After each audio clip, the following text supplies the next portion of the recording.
Hello, and welcome to another episode of Coffee Break for the Soul, where I bring to your day a sip of joy, a dose of hope, and a shot of knowledge. You know that hamster that runs inside the wheel and goes nowhere? According to his point of view, he is in movement, right? But for those who are watching from the outside, the hamster is not going anywhere. The same happens with our lives sometimes. Because we can't look through a different perspective, we think we are moving, but in fact, we are going nowhere. Don't confuse movement with progress, says Peter Drucker. But what is progress? It is to go forward or onward towards a destination. The action of moving forward towards a defined purpose. To have real progress, we need real goals and objectives. Let's go back to the hamster. Imagine if the hamster's goal is to burn calories. The faster and longer he runs, the more calories he'll burn. So calories will be the measure of progress in this case. Imagine if he is generating energy when making the wheel turn. The quantity of volts generated will be a measure of progress.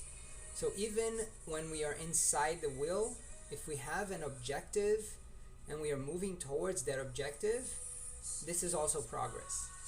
But how can we know if we are progressing inside the wheel or just spinning?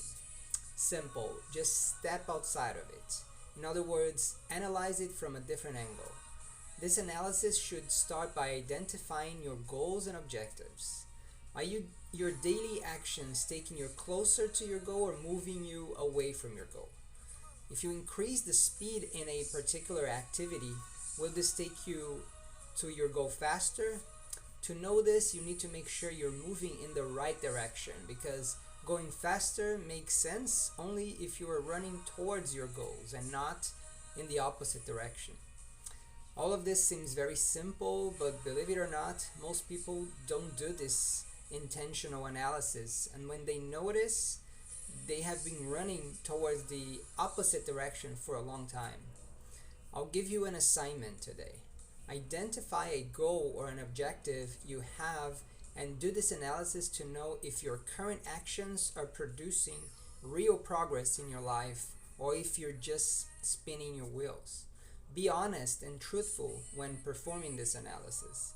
We need to be our biggest supporter, but also our biggest critic. I'll leave you with verses 13 and 14 from Philippians chapter 3 that says, "Brothers and sisters, I do not consider myself yet to have taken hold of it. But one thing I do, forgetting what is behind and straining toward what is ahead, I press on toward the goal to win the prize for which God has called me heavenward in Christ Jesus." Have an amazing and blessed day.